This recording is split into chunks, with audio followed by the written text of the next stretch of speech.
ஏசாயா எழுதின தீர்க்கதரிசன புத்தகம் 41ஆம் அதிகாரம் 10வது வசனம். பயப்படாதே, நீ பயப்படாதே, நான் உன்னுடன் இருக்கிறேன். நான் உன்னுடன் இருக்கிறேன். திகையாதே, திகையாதே, நான் உன் தேவன். நான் உன் தேவன். நான் உன்னை பலப்படுத்தி, நான் உன்னை பலப்படுத்தி உனக்கு சகாயம் பண்ணுவேன். உனக்கு சகாயம் பண்ணுவேன். நீதியின் வலது கரத்தினால் நீதியின் வலதுகரத்தினால் உன்னை தாங்குவேன்.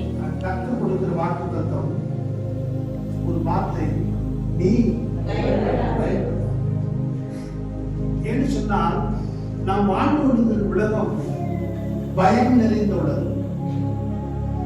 நாம் வாழ்ந்து கொண்டிருக்கிற உலகம் எப்படிப்பட்டதுல பயந்து வாழ்ந்து கொண்டிருக்கிற உலகம். எந்த நேரத்தில் என்னவோ சம்பவிக்கலாம். மக்கள் ஒவ்வொரு நாளும் பயந்து வாழ்கிறார்கள். ஆனால் இப்படிப்பட்ட நாட்களிலே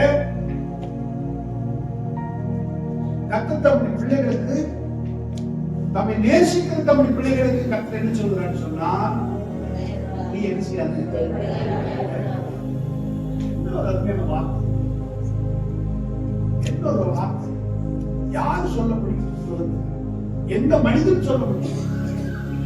வானத்தை பூமி இந்த சராசரங்களை சகலத்தையும் படைத்த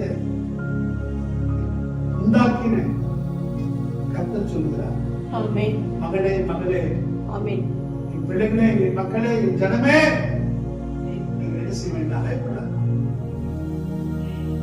சொல்லிட்டு என்ன சொல்றாரு? நான் உடனே கூட நீ திகையாதே, திகைத்து போவாது, நீ திகைத்து போவாது. நான் உன் தேவன். ஆமென். நான் உண்டாக்கி சிருஷ்டித்தேன், உருவாக்கி என்னுடைய பிள்ளை சுதந்திரம் என்று சொல்றார். அப்போ நான் தேவன், நான் உன்னை பலப்படுத்தி, நான் பலப்படுத்துவேன், உன்னை தைரியமாக சொல்லுவேன், இடமாக சொல்லுவேன், பயப்படாத, தைரியமாக நான் உன்னை பலப்படுத்தி உனக்கு சகாயம். இந்த வருஷம் அநேக சகாயத்தை கற்றுக் கொடுக்க போகிறார், நன்மைகள் செய்ய போகிறார். எத்தனை விசுவாசிக்கிறீங்க? பெரிய காரியங்களை செய்வார்.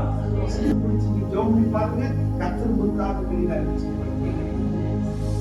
பலப்படுத்தி உனக்கு சகாயம் பண்ணுவேன். என் நீதி மனதில்